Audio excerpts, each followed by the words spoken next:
오늘 여러분들이 읽으실 성경 말씀은 전도서 9장 7절에서 10절, 페이지로는 957페이지가 되겠습니다. 낭독하겠습니다.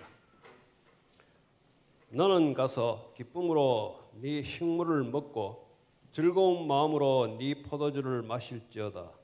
이는 하나님이 너희 하는 일을 벌써 기쁘게 받으셨음이니라. 네 의복을 항상 희게 하며 내 머리에 향기름을 그치지 않게 할지니라. 네 헛된 평생의 모든 날, 곧 하나님이 해 아래서 내게 주신 모든 헛된 날에 사랑하는 아내와 함께 즐겁게 살지어다. 이는 네가 일평생의 해 아래서 수고하고 얻은 분복이니라. 무릇 네 손이 당하는 대로 힘을 다하여 할지어다. 네가 장차 들어갈 음부에는 일도 없고 계획도 없고 지식도 없고 지혜도 없음이니라. 이상 말씀입니다.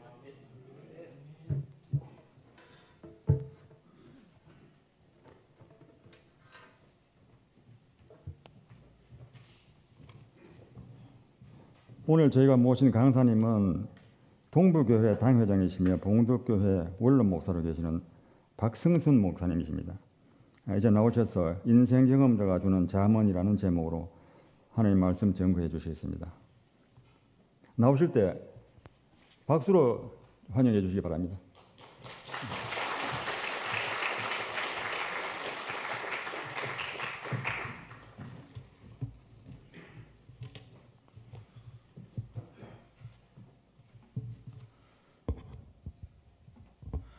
할렐루야. 네, 반갑습니다. 네. 지난번에 그 아멘교회에는 또 기도팀들이 계시던데 기도팀에서 한번 저를 또 강사로 한번 초청해 주셨는데 오늘은 제1남전도에서 또 저를 초청해 주셔서 정말 귀한 목사님 또 목회하시는 귀한 강단에서 말씀을 전하게 된 거 영광스럽게 생각을 하고 우리 담임 목사님께 감사드리고 우리 장로님 성도님께 감사를 드립니다. 제1남전도의 헌신 예배인데 특송을 하는 보니까 소리를 들으니까 아직까지 소리가 살아 있습니다. 그죠? 네. 네. 제가 들었기에는 평균 연령이 80이라고 그렇게 들었습니다. 그래서 야, 소리는 80이 아닌데 이런 생각이 듭니다. 아직까지 목소리는 젊습니다. 얼마든지 주의를 크게 하실 수가 있다 이렇게 생각이 되어집니다. 할렐루야. 네. 사람들이 삶에 그 여유가 조금 생기고 하면은 여행을 많이 하게 되죠. 그런데 나이가 좀 드니까 그런 얘기를 하더라고요. 여행은 가슴이 떨릴 때 해야지 다리가 떨릴 때 하는 건 아니다. 네. 그것도 가만히 생각해 보면 그것도 맞는 것 같아. 예. 좀 하지만 우리는 항상 우리 가슴이 떨리고 있습니다. 그죠? 젊다는 거죠. 예. 근데 그 여행을 뭐 하면은 여행을 좀 즐겁게 해야 되는데 여행을 어떻게 하면 즐겁게 할 건가? 이 생각해 보니까 제가 이제 경험상이요.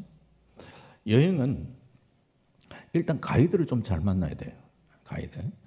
이 가이드가 재미나는 가이드, 좋은 가이드 만나면 참 안내를 잘해주고 가는 곳곳마다 재밌게 해주고 뭐 그렇게 즐겁게 보낼 수 있어요. 가이드가 참 중요하다 이렇게 느껴져요. 어떤 가이드는요, 뭐 그냥 안내는 대충대충 하고 관심은요, 뭐 하여튼 면세점 가가지고 물건 많이 사도록 하는 거. 안 사면요 화내고 이런 데 와가지고 돈 안 쓰고 이러면서 화 막 내더라고요.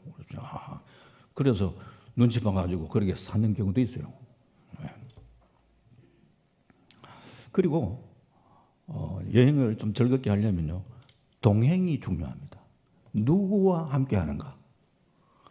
참 가까운 친한 사람, 사랑하는 사람과 함께 하는 여행은요 즐겁습니다. 여행지가 좋아서가 아니라요.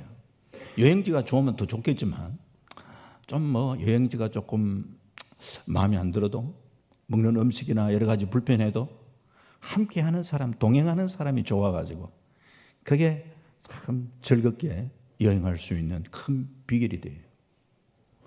또 하나는요, 여행을 좀 다녀보신 분의 얘기를 미리 듣고 가는 것도 상당히 중요해요. 제가 그 봉독교회를 섬길 때에 장립사 네 분이 독일에 갔다가 또 딸이 유학 갔는 독일에 갔다가 거기서 잠시 이제 여행을 하게 되는데 이태리 가가지고 보니까 갖고 있는 돈 다 털리고 왔더라고. 그래서 이태리 가면 좀 소매치기 조심해라 이런 얘기를 좀 미리 조금 듣고 갔었으면은 조금 조심이 됐을 거고 사전에 좀 방지할 수도 있고 했을 텐데 이게 그런 지식이 없다 보니까 다 틀리고 왔어요. 참 여행을 처음에 이제 독일에 유학 간 딸에게 여행하고 난 다음에 남은 거 몽땅 다 주고 오자 이래가지고 처음부터 아예 좀 주고 가지고 여행했으면 되겠던데 다 가지고 이게 이제 여행을 한 거예요. 그러다가 이태리에서 식사하고 오는 길은 가운데 좀 이상해요. 허전해가지고 뭐 이상하다 이래 됐는데 보니까 싹 다 털렸는 거예요. 그래 그러고 난 다음에 돈이 없으니까 아무것도 못 하고 그냥 그 비행기 이제 날짜 그 계속 기다리다가 거리가 뜨고 왔더라고요. 아이고 집사님 참 잘 다녀오셨습니까? 하니까 막 얼굴이 막 그냥 그랬습니다 이러니 왜 그래요? 그러니까 뭐 얘기를 하는데 다 틀리고 온 거예요. 그래서 사전에 어떤 우리가 지식이 참 필요하죠. 왜 여행 얘기를 하느냐? 인생도 인생 여정길이라고 이야기하는데 인생을 좀 즐겁게 그렇게 살아가려고 그러면은 우리 인생에게도 참 좋은 가이드가 있어야 되는데 참 감사하게도 우리 하나님께서 우리 인생에 성경 66권을 우리 인생의 가이드로 주신 줄 믿습니다. 그래서 인생 가이드, 성경의 말씀을 우리 인생의 가이드로 삼고 말씀을 따라 우리가 그 가이드를 따라서 잘 살아갈 때에 우리는 행복하게 살아갈 수가 있고요. 또 우리 인생길에 우리는 예수 믿고 구원받고 하나님 자녀 되었고 그 주님이 우리와 동행해 주시잖아요. 사랑하는 주님과 동행하는 삶을 살아가는 인생, 이 기쁨이 될 수밖에 없겠죠. 그리고 인생의 경험자의 얘기를 잘 우리가 되새길 필요가 있는데 오늘 본문의 전도서 말씀은 인생 경험자의 얘기로 들으시면 될 것 같습니다. 전도서는 솔로몬이 인생 노경에 성령의 감동을 따라 기록한 말씀이잖아요. 솔로몬은 인생의 경험이 정말 풍부한 사람이에요. 사람이 태어나서 하고 싶은 것 다 해본 사람이 누구냐? 솔로몬이. 부귀영화 다 누려봤고 참 상상하기 힘드는 처첩을 1000명이나 그렇게 거느리는데 저는 아무리 생각해도 아직까지 그건 해석이 안 돼요. 어떻게 1000명을 한 사람하고 같이 사는 것도 쉽지 않을 텐데 1000명을 1000명 이러면 알았겠나 뭐. 그쵸. 하여튼 뭐 경험은 뭐 그렇게 인생이 뭐 경험하고 싶은 건 다 해봤어요. 인생을 다 살다가 이제 그 많은 풍부한 경험을 가지고 성령의 감동을 따라 이렇게 기록을 한 거예요. 이게 솔로몬이 또 잠언도 있잖아요. 잠언도 있지만 굳이 제가 제목을 인생 경험자가 주는 잠언이라 이 잠자가요. 바늘 잠자가 그리고 말씀 언변. 왜 바늘 잠자냐? 잠언이라는 것이 우리의 심령을 콕콕 찌르듯한 그런 말씀 교훈이라면 잠언 콕콕 찌르는 듯한. 그래서 인생 경험을 풍부하게 가지고 있던 이 솔로몬이 성령의 감동을 따라 인생 노년에 우리 가슴을 콕콕 찌르는 이 잠언의 말씀, 이걸 우리가 한번 되새겨 보고 우리가 정말 우리의 남은 생애를 멋지게 살아갈 수 있는 그런 은혜가 있기를 주의 이름으로 축원합니다. 그러면은 인생을 그렇게 참 살다가 인생 노경에 솔로몬이 인생을 어떻게 이야기를 하느냐? 전도서 시작은 우리가 잘 알겠지만 이렇게 시작하죠. 전도서 1장 1절과 2절 말씀. 제가 인용 구절을 드렸는데 뭐 없으면 그냥 하겠습니다. 전도서 1장 1절 2절에 보면은 다윗의 아들 예루살렘 왕 전도자의 말씀이라 하면서 전도자가 이르되 헛되고 헛되며 헛되고 헛되니 모든 게 헛되도다. 다른 거 몰라도 인생을 헛되도다고 얘기하는구나. 헛되도다. 자, 그러면은 인생을 참 많이 살았던 모든 많은 경험을 갖고 계셨던 이 솔로몬이 인생을 헛되다 얘기하는 거예요. 아니 왜 인생을 헛되다고 얘기할까? 왜 헛되다고 이야기하는가? 이 전도서 말씀은요, 인생의 헛됨을 이야기하는 것이 아니라 왜 헛되다고 이야기하는지를 알고 헛되지 않게 살아가는 비결이 뭔가 이걸 배우는 거예요. 헛되지 않게. 그럼 왜 헛되다고 이야기하는가? 아주 간략하게 제가 말씀을 드릴게요. 전도서 1장 말씀 보면은요, 야, 해 아래 새 것이 없다. 이런 얘기를 해요. 새가 해 아래 새 것이 없다. 참 자연 만물도 바라보면 좋은 곳은 진짜 좋아요. 그죠? 좋은데 그렇게 좋은 자연 환경도 처음 딱 갔을 때에 이 벌어지지 두 번째, 세 번째 가면요, 처음 갔을 때하고 다릅니다. 우리가요, 좋은 음식점 가서 음식을 먹잖아요. 먹으면 야, 이런 음식도 있나? 너무 감동이 돼가지고 우리 식구 이렇게 누구하고 같이 와야 되겠다, 친구하고 같이 와야 되겠다. 그렇게 해서 야, 오늘 식사했는데 너무너무 멋진 데 있다. 이래가지고 같이 이렇게 모셔와서 그때 식사 두 번째 할 때 지난번보다 좀 못하네. 대부분 그렇게 얘기합니다. 똑같아요, 사실은. 똑같은데 입맛이요, 옛날 처음 딱 먹었을 때는 너무 좋았는데 두 번째, 세 번째 그냥 그래요. 해 아래 새 것이 없어요. 처음에는 하다가 두 번째, 세 번째는 그저 그래요. 그러니까 그렇게 좋은 자연 만물, 야, 그렇게 아름다운 것, 맛있는 것, 해 아래 새 것이 없더라. 그 별거 없네. 야, 참 헛되구나 이 세상이라는 게. 그런 얘기를 하는 거예요. 두 번째 2장을 딱 넘어가 보니까 자기가 하고 싶은 거 다 해봤어요. 집도 넓혀봤고 참 포도원도 가꾸고 동산에 과원도 만들고 노비를 사기도 하고 별별 거 다 해봤어요. 은근 보화 노래하는 남녀, 인생이 기뻐하는 저 접들을 많이 두었어요. 내 눈에 원하는 거 금하지 않고 해봤지만 그게 세상의 낙이라는 게 그거 별거 없더라. 헛되구나. 전도서 3장으로 넘어갑니다. 야, 이래 가다가 12장까지 그래 언제 가져가노? 빨리 끝냅니다. 제가 서론은 빨리 끝내요. 3장에는요, 사람이 심을 때가 있고 뽑을 때가 있고 죽을 때가 있고 울 때가 있고 웃을 때가 있고 인생의 때를 이야기하는 거예요. 인생의 때 있는 거 알지. 그런데 내일 앞길 인생이 울 때가 올지 웃을 때가 올지 그거 모르는 게 인간 지혜예요. 솔로몬은 탁월한 지혜를 갖고 있었지만 인생에 많은 때가 있다는 걸 알지만 내일 앞길 한 치 앞도 알지 못하는 게 인생이다. 야, 내가 그렇게 똑똑하다 해도 이거 아무것도 아니다는 거예요. 그러면서 쭉 하는 얘기가 궁극적으로 지금 현재의 솔로몬의 인생의 노경이잖아요. 야, 죽음이라는 게 젊을 때는 전혀 나와 상관이 없다가 이제 점차 가까운 사람들이 한 분 한 분 하나님 앞에 부름받는 모습 보면서 나도 가까워졌구나. 인생의 죽음이라는 것이 내게 가까웠구나. 이게 남의 문제가 아니구나 라고 생각하면서 궁극적으로 인생의 죽음을 생각하니까 헛되구나 라고 이야기하는 거예요. 그러면서 전도서 이제 12장으로 툭 넘어가는 거예요. 12장 1절 2절에 보면 너는 청년의 때 너의 창조자를 기억하라. 곧 곤고한 날에 이르기 전에 나는 아무 낙이 없다고 할 해가 이르기 전에 해와 빛과 달과 별들이 어둡기 전에 비 뒤에 구름이 다시 일어나기 전에 그래하라. 즉 청년의 때 곤고한 날이 이르기 전 너희 창조자를 기억하라. 왜 갑자기 청년의 때를 이야기할까? 저는 이런 생각을 해봅니다.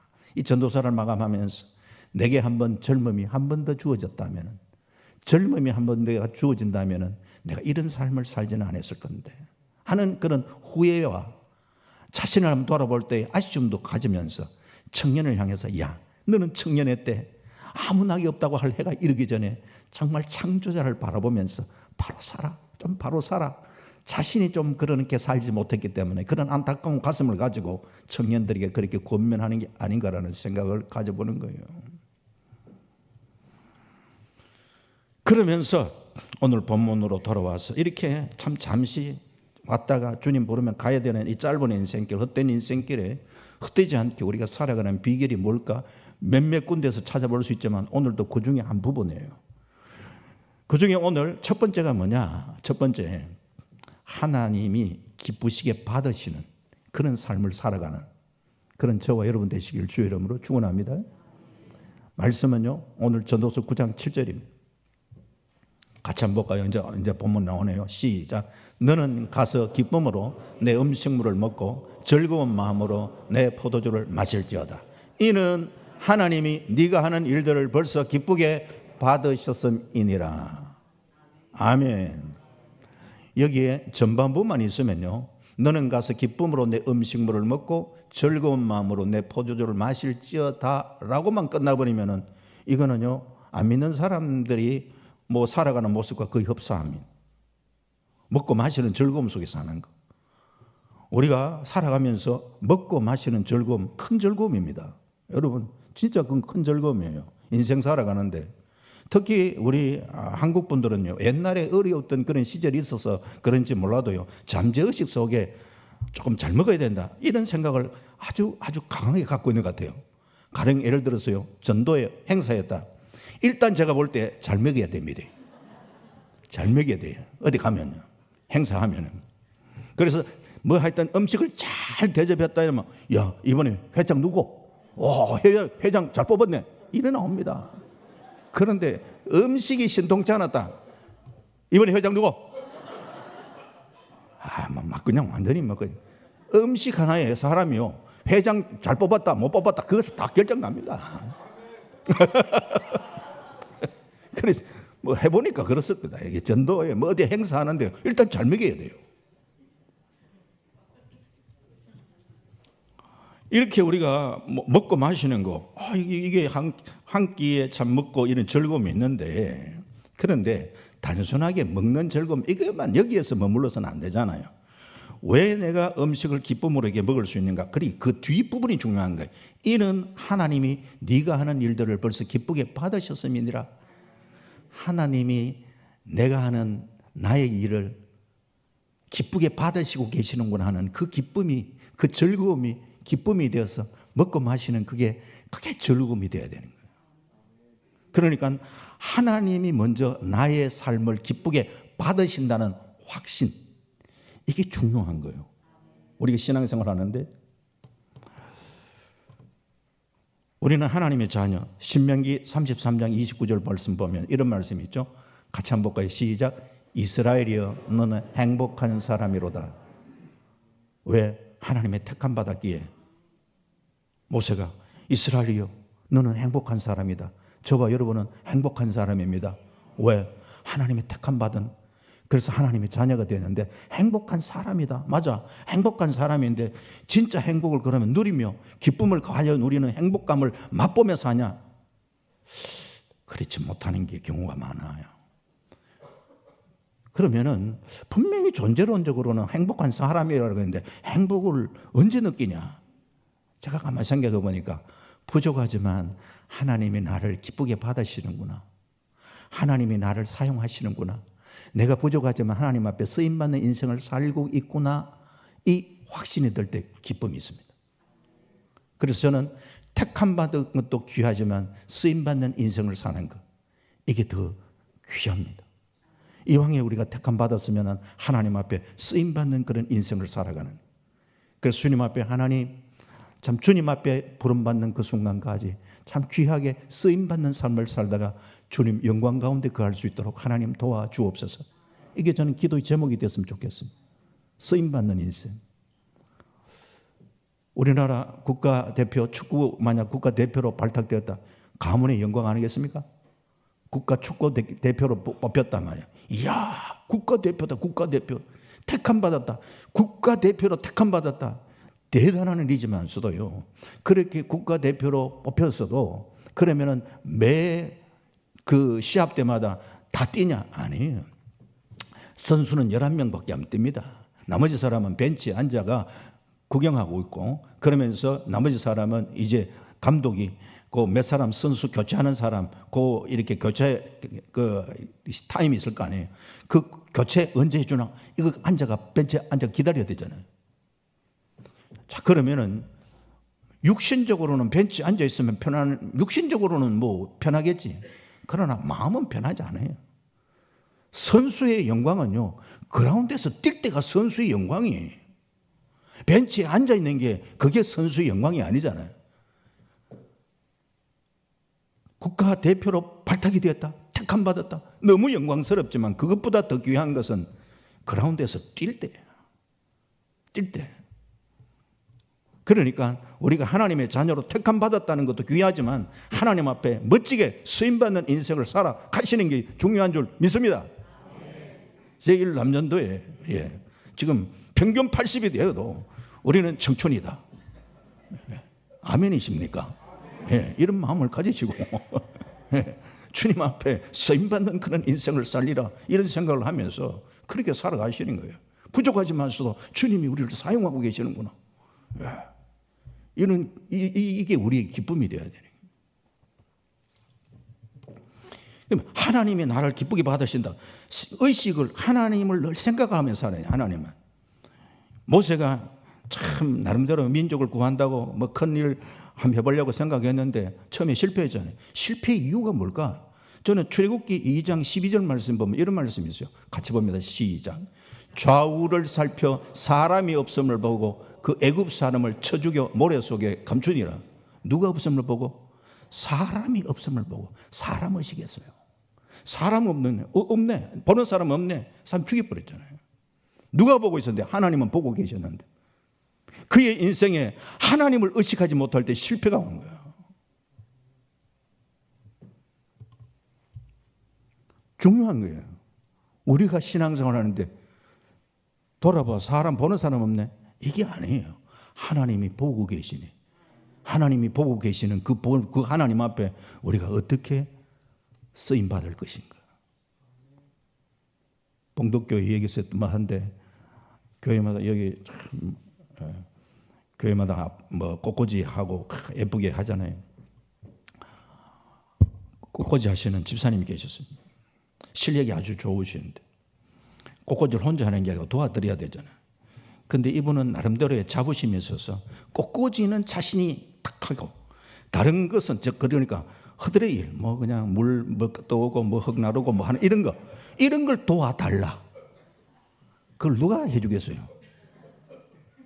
하면 같이 하지. 그걸 같이 해보면은 요거 내가 그러니까 알잖아요. 해보면 그걸 알기 때문에 사람들이 그분하고 같이 일하려고 하면 야 하지 말이 도와주지 말. 종부리듯 한다. 종부리듯 하지 말. 그래가지고 옆에서 딱 보니까 도와주는 분이 없더라고. 그런데 한 분이 도와주는 거예요. 한 분이. 야 도와주지 마라 했잖아. 도와주지 마라. 그분이 하는 얘기가 나는 사실 꽃꽂이 할 줄 모른다. 꽃꽂이는 할 줄 모르지만 이건 난 뭐 이렇게 좀 거들어주고 뭘 날라주고 그런 건 할 줄 안다. 이것도 주님의 일이잖아. 저는 그 한마디 이것도 주님의 일이잖아 라고 하면서 도와주더라고. 그런데 중요한 것은 차 볼 땐 그분 천사 같은 분인데 사람은 알아주지 않더라고. 사람은. 그런 식으로 섬기니까 죄송한 얘기지만 이 표가 안 나오더라고.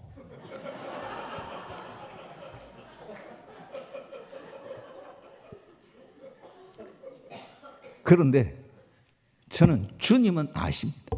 저는 지금도 생각할 때 참 그분은 너무 귀한 분이라 생각하는.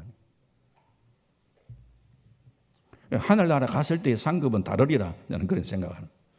하나님이 기쁘시게 받으시는 인생을 사는 거예요.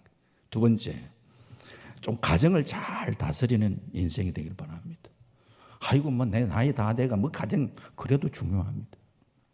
전도서 9장 9절 같이 봅니다. 시작. 내 헛된 평생의 모든 날 곧 하나님이 헤아려서 내게 주신 모든 헛된 날에 네가 사랑하는 아내와 함께 즐겁게 살지어다.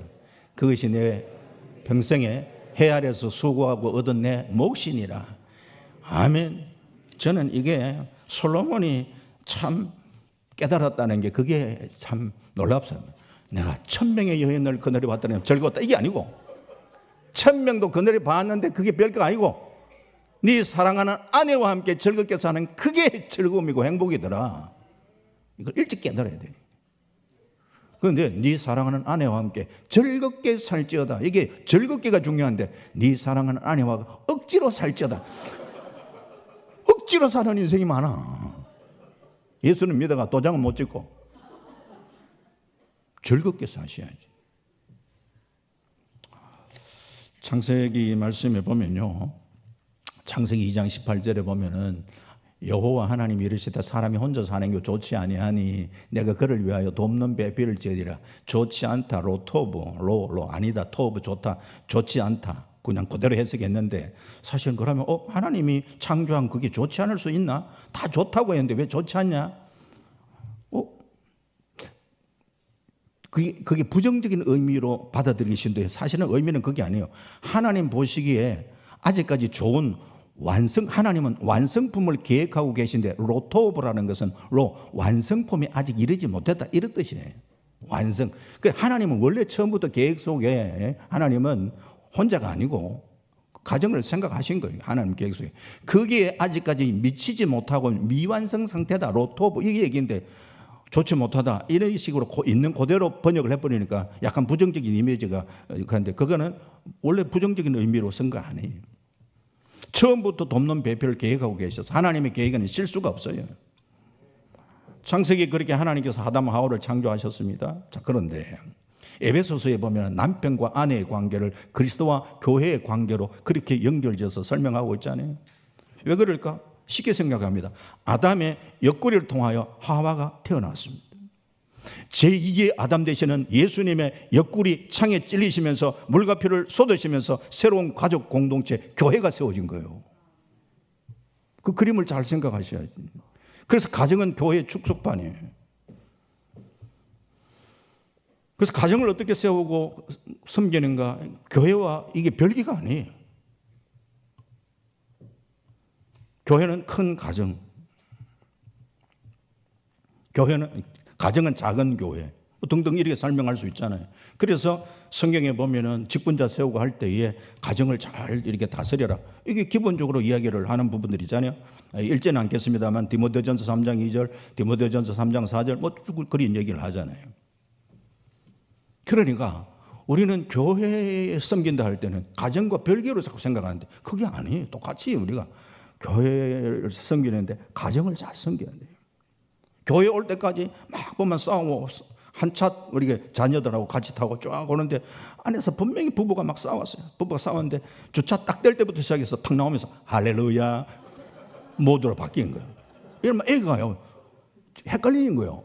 좀 전에까지 싸웠는데 교회 오니까 모두가 달리네, 바뀌네. 애가 이제 그러면은요 부모님의 신앙에 대해서 회의를 가지는 그러면은 거기에 그런 애들이 삐딱하게 나갈 가능성이 높아요. 이 직분자 가정에서 애들이 삐딱하게 나오는 이유 중에서 하나가 그런 경우가 많아요. 그래서 저는 교회에서도 인정받는 것도 중요하지만서도 가정에서 자녀들이 정말 우리 아빠는 우리 엄마는 정말 신앙이 좋으신 분이라고 그렇게 인정한다면 저는 진짜로 생각합니다. 아빠에서 제가 설교를 할 때에 저희 목사가 설교를 할 때에 사모님이 은혜 받으면 저는 진짜 설교 잘하는 목사라 그렇게 저는 생각합니다. 그래서 한 번씩 저한테 아내한테 물어보면서 설교 은혜 받았는지 은혜 받는다 그래요.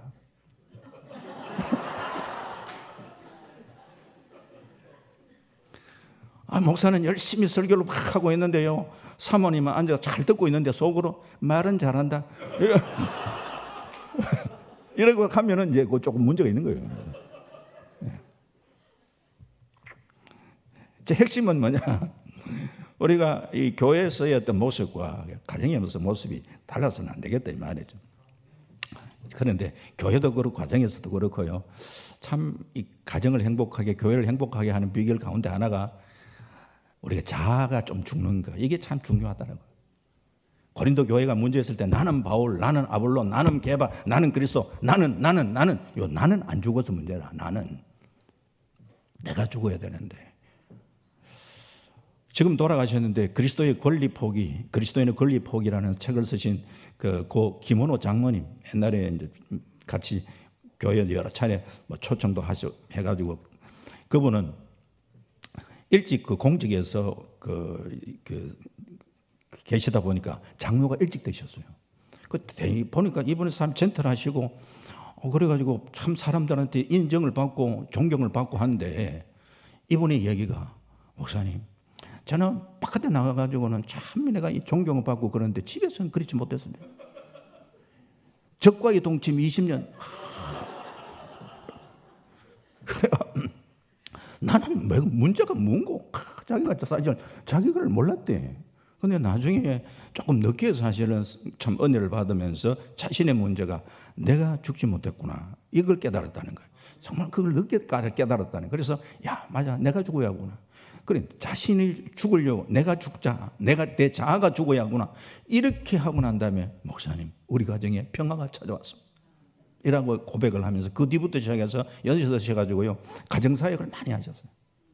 그래서 내가 젊을 때 이렇게 했는데 내가 이렇게 했었는데 본인의 삶을 이야기하시니까 굉장히 큰 도전을 받았어요. 진세골 사랑의 이야기 주수일 장로님 얘기도 제가 직접 들었던 적이 있는데 이분은요 이화여대에 그때에 아주 이화여대를 다니는 예쁜 자매와 결혼을 했어요. 본인은 자수성가를 했어요. 부유한 집안에 보니까 그 따님이 그 이화여대 자기 부인은요 집에서 여러분 싸우는데 세계 평화 위해서 싸우는 사람 아무도 없습니다. 아무도 없어요. 이 가정에는 뭐 때문에 싸우느냐? 치약 짜는 것 때문에. 그 왜 그러냐? 이 주소일 장로님은요 자수성가이기 때문에 뭔지 아껴야 돼. 그래서 치약을 짜는데 밑에서부터 짜야 돼. 밑에서부터. 그런데 이 부유하게 자라는 사모님은요 이게 밑에서 짜는 게 이게 체질이 아니야. 가운데부터 꽉 짜야 돼. 확 짜. 사모님이 한번 짜고 나면 가운데가 푹 들어가 버려. 그래가 이제 남편이 여보, 아니 치약을 짜면 밑에서부터 짜야지 가운데서부터 짜면 어떡하냐 이렇게 이야기하면요. 그러면 부인이 아유 그래요. 내가 다음부터는 밑에서부터 짜지. 이렇게 하면 괜찮은데 이 사모님이 들으면서 하는 얘기가 남자가 쫀쫀해가지고 치약 가지고 치약을 뭐 밑에서 짜고 그런 것 가지고 쫀쫀하게 아이고 이래 돼본 거예요. 그러니까 붙으니까. 그래가지고 날 그냥 삐뚤빼뚤 그냥 싸우고 이러다가 그래도 이제 이 장로님이 싸우려 하면서 돈을 좀 벌어가지고 다른 사람이 차를 안 살 때 참 좋은 차를 하나 사가 내가 우리 부인을 좀 기쁘게 해줘야 되겠다 생각하고 차를 탁 사가 그래가지고는 그 사모님을 모시고 드라이브를 쫙 하는데 사모님이 저 이렇게 부인 지나가시다가 뭘 봤느냐 하면요 그 연탄을 끄는 언덕바지에 연탄을 끄는 앞에서 그 남편이 연탄을 끌고 뒤에서 막 이렇게 밀어주고 있는 그 모습을 쑥 바라보면서 저 집은 그래도 행복하겠다. 간단하더라. 아니 지금 현재 차를 쫙 좋은 거 빼가지고 사모님 모시고 막 이렇게 참 행복하게 해드리려고 하는데 본인은 행복하다는 소리를 안 하고 연탄 끄는 이 부부를 바라보면서 저 가정은 행복하겠다. 열이 받쳐가지고 도대체 자동차를 사줘도 그게 문제가 뭐 해결이 안 되고 그렇게 하면서 이분도 늦게 깨달았던 게 뭐냐? 아, 내 자아가 안 죽었구나. 그렇게 해서 이분이 이제 뭐부터 고쳤느냐? 내가 절대 이제는 치약 때문에 불평하지 않겠다. 결심을 하고 이제 사모님 밑에서 이제 이렇게 가운데 콱콱 짜더라도 불평하지 않고 밑에서부터 다시 탁 이렇게 해가 딱 해놓고 또 가운데 또 콱 짜고 그래 아무 소리 안 하고 또 밑에서부터 딱 짜가지고 다시 한 열흘이 딱 지나고 난 다음에 그 사모님이 화장을 하면서 여보 요즘 내가 얼마나 행복한지 몰라. 뭐 때문에? 치약 때문에.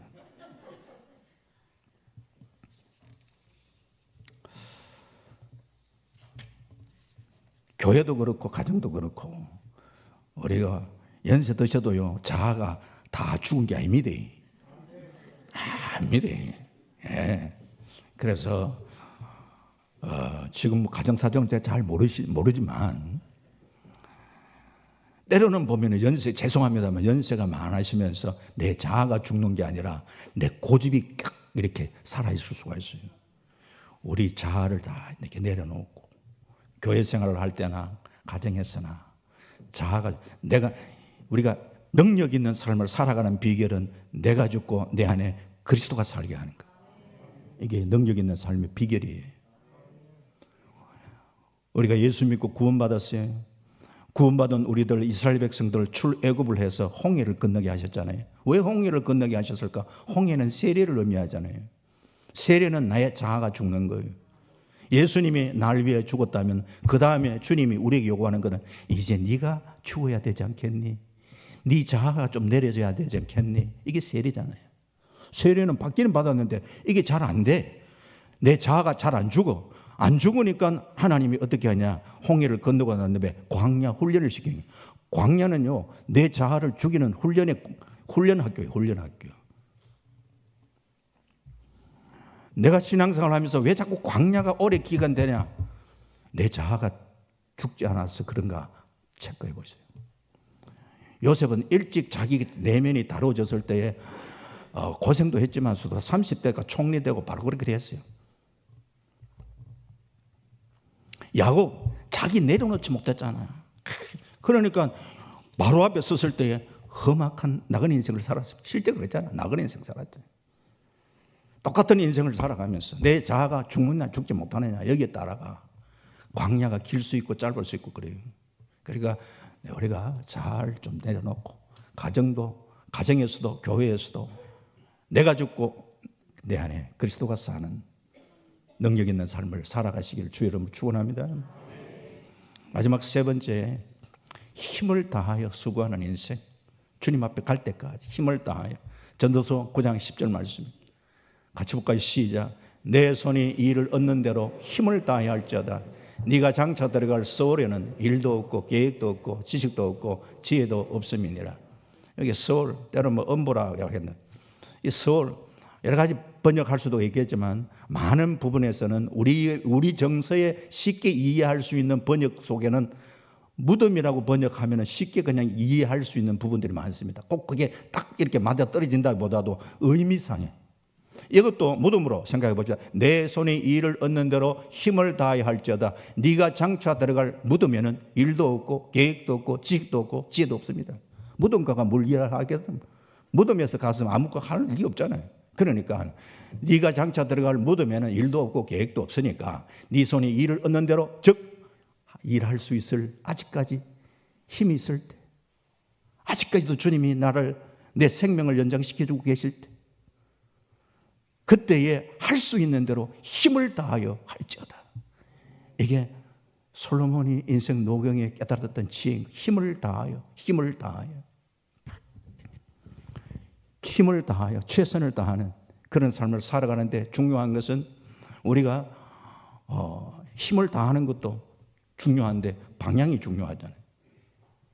힘을 쏟는데 어떤 방향으로 쏟는가 몇 가지만 이야기하고 이제 말씀을 정리를 해야 되겠네요.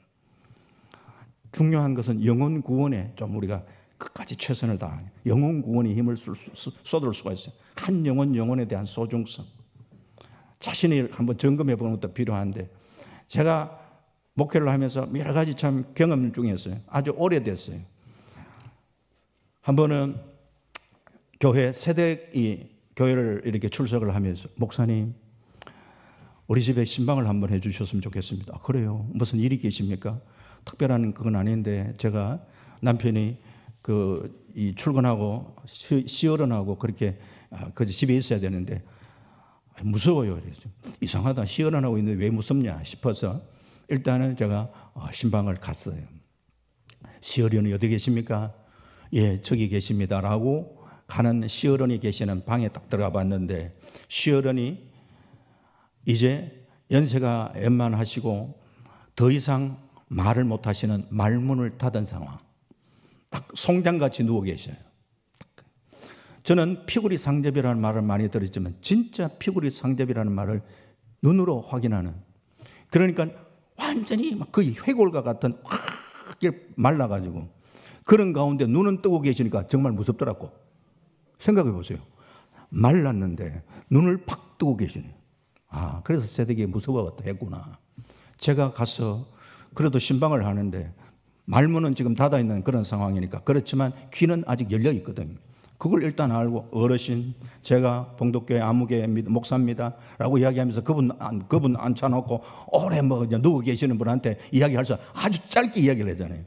왜 우리가 이렇게 죽음이 왔는가? 죄의 문제 때문에 우리 인생이 죽음이 왔고, 죽음의 문제를 해결하실 분 예수 그리스도밖에 없는데, 이 예수 그리스도를 나의 주님으로 믿으시면 구원받습니다라는 이 핵심적인 얘기를 할 수밖에 없잖아요. 딱 하고 난 다음에 중요한 거는 말문을 닫고 계시는 그분이 어떻게 영접하냐 말이에요.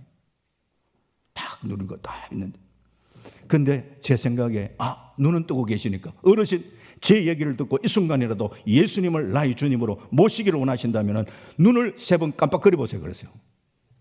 그 큰 눈망울, 아무 요동도 없던 송장 같은 그분이 그 큰 눈망울을 깜빡 3번 하는데요. 제가 놀랐어요. 이분이 듣고 계셨구나. 하나님 보셨죠? 이분이 지금 말문을 닫고 말을 못하고 있는 상황에 그가 지금 표현할 수 있는 길은 눈밖에 없어. 이렇게 눈으로라도 예수를 나의 주님으로 모시면서 그렇게 고백하는 이 고백을 좀 받아주십시오. 이 영혼 주님 지켜주옵소서. 간절하게 기도하고 제가 돌아왔잖아요. 사흘 뒤에 또 전화가 왔습니다. 목사님, 목사님, 우리 시어른 돌아가셨어요. 돌아가셨다 하면 시어른이 돌아가셨어요. 이래 돼야 되는데 시어른이 돌아가셨어요. 이렇게 분위기가, 이게 슬픔이 아니에요. 왜 그럴까? 목사님, 그 세대기가 하는 얘기가, 저는요 우리 시어른 돌아가시는 모습 보면서 천국이 있구나 확신하게 되었어요. 그렇게 무서웠던 시어른 돌아가실 때는 얼굴에 만년의 웃음을 띠면서 환한 그런 만년의 웃음을 띠면서 이렇게 돌아가시는 모습 보면 천국 가셨구나. 저는 그냥 거기 믿어져요 하면서, 목사님 감사해요. 목사님 감사해요. 한 영혼 끝까지 우리가 한 영혼에 대한 참 귀한 그런 구원을 위해서 우리가 애를 쓸 수 있어야 되지 않겠습니까? 그 중요한 거예요. 우리의 구원도 늘 한번 확인해야 돼요. 제가 우리 집에 어르신 돌아가시기 전에 90이 넘으시고 집에 부모님한테 그 교회를 다니신 분한테 예수 믿는지 안 믿는지 확인한다는 게 참 이렇게 참 쭈삣쭈삣이 참 죄송한데, 그래도 혹시나 싶어가지고, 아버지 예수 다시 한번 제가 좀 확인하고 싶습니다. 이래가지고 예수를 구주로 믿고 계시는지 확인시키고, 그러면서 다시 한번 더 고백시키고 이렇게 해가지고 그렇게 했는데, 그러고 얼마 있지 않아서 생각지 않게 하나님 불러 가시더라고. 그래서 제가 돌아볼 때에 그때 다시 한번 확인시켰다는 게 굉장히 감사한 거예요. 영혼에 대한. 그리고 지극히 작은 것에 충성해야 돼요. 작은 것. 지극히 작은 것. 누가복음 16장 10절. 성경은 이제 이것만 하면 끝납니다. 시작. 지극히 작은 것에 충성된 자는 큰 것에도 충성되고, 지극히 작은 것에 불의한 자는 큰 것에도 불의하니라. 한 가지 얘기만 하고 이제 좀 정리가 해야 되겠습니다. 그죠? 지극히 작은 것에 충성해. 큰 것에도 충성하고. 교회에 이렇게 어떤 분들은 이거는 이걸 왜 내한테 시키냐, 이런 일을 내한테 시키냐 이라고 이야기하는데, 교회에, 저는 교회보다 어떤 장립지사님도 그런 얘기를 저한테 찾아가, 연말에 부서를 임명했더니만 저한테 찾아가, 목사님 저를 왜 한직에 보냈습니까? 이러더라고. 그래서 나는 교회에 한직이 있는지 그때 알았어요. 그래서 제가 왜 한직에 보내요? 왜 제가 장립지사 지금 현재 서열이 몇 번인데, 목사님 이거는요 한직에 가는 겁니다. 이거요. 제가요 참 집사님이 참 능력이 있으시고, 이런 이 부서에 쉽지 않은 부서지만 집사님이 이걸 감당할 수 있다는 그런 확신이 있어서 제가 이렇게 맡겼습니다. 그렇습니까? 그럼 해보겠습니다. 이래 됐거든요. 제게 개인적인 어떤 일인가, 어떤 일이 있었는가. 제가 한참 이제 이래 좀 한 교회에 오래 있었다 보니까 이제 대외적인 활동도 좀 하게 되고 하다 보니까 자꾸 뭐 오락하고 이렇게 하는데, 한 번은 대구 제일교회에서 연합 집회가 있었어요. 그러니까 이제 초교파적으로 모이는 모임에 뭐 합동측에 뭐 제가 보고 뭐 이렇게 해가 뭐 이렇게 순서를 맡겼는데, 저는 순서가, 그 예배 순서가 뭐냐? 성경 봉독. 솔직하게 제일 편한 거. 부담 없는 거. 그것도 성경 뭐 구절이 많은 것도 아니고. 여기 이 사람들이 아주 열심히 그 뭐 이렇게 준비하고 하다가 저한테 편지까지 보냈더라고요. 목사님은 몇 월 며칠 날 우리 연합 집회에 요한복음 15장 5절 한 절 이 말씀 봉독. 한 구절 읽는 거 그거 뭐 그냥 뭐 신경 안 써도 되잖아요.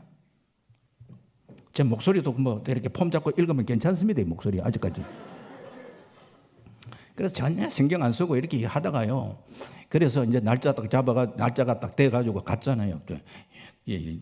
그 제일교회 밑에 이제 그 지하 뭐 모이는 모임에 이제 본당에 올라가기 전에 순서자들 쭉 와가지고 그래서 이제 기도하고 올라갔잖아요. 담임 목사가 어떤 대회에 어떤 활동을 하고 이렇게 광고가 나가고 이러면요, 또 따라오는 팬들이 있잖아요. 교인들요. 그게 다 이렇게 또 한참 또 이렇게 이 제일교회에 또 오셨어요. 드디어 이제 예배를 하는데 성경 봉독 순서는요, 찬송 한 장 하고 기도하고 바로 성경 봉독하잖아요. 제가 이제 성경 봉독할 순서가 이제 앞에 돼 있으니까 제가 사회하시는 분이 봉독교회 박성수 목사님 성경 봉독해 주시겠습니다. 이렇게 하면 되는데 사회하시는 분이 깜빡하고 자기가 읽어보는 거라.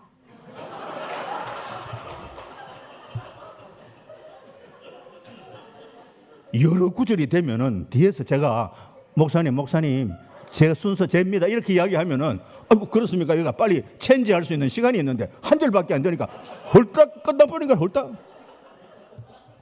아니 그때 제가요 뒤에서 여기 뒤에 앉아 있는데 우리 성도님들 어떻게 반응을 보였는지 압니까? 분명히 우리 목사님 순서인데 우리 목사님 지금 뭐하노? 이가 뭐. 그때부터 제가 고민이 되는 거예요. 무슨 고민? 내가 계속 앉아 있어야 되나 내려가야 되나? 계속 앉아 있자니까 다른 사람이 눈치 있는 사람 저 사람 말라고 올라갔나? 내려가자면 저 사람 뭐하고 내려왔나? 아무것도 안 하고 뭐 내려오나? 내가 참 뭐 어떻게 할지. 이야 이런 상황도 있구나 생각하네. 이렇게 해야. 그런데 그때에 제 마음 가운데 어떤 마음이 딱 드느냐 하면요, 네가 이 중요한 연합 집회에 얼마나 준비하며 여기 와 있니? 이렇게 도전이 이렇게 막 순간적으로 탁 그 있잖아요. 막 찔리는 거예요. 그때 제가 뒤에서요 혼자 회개하고 혼자 집회했어요. 예, 목사 하나님 주님 죄송합니다. 주님 제가 좀 제대로 준비도 안 하고 그랬습니다. 사실 죄송합니다.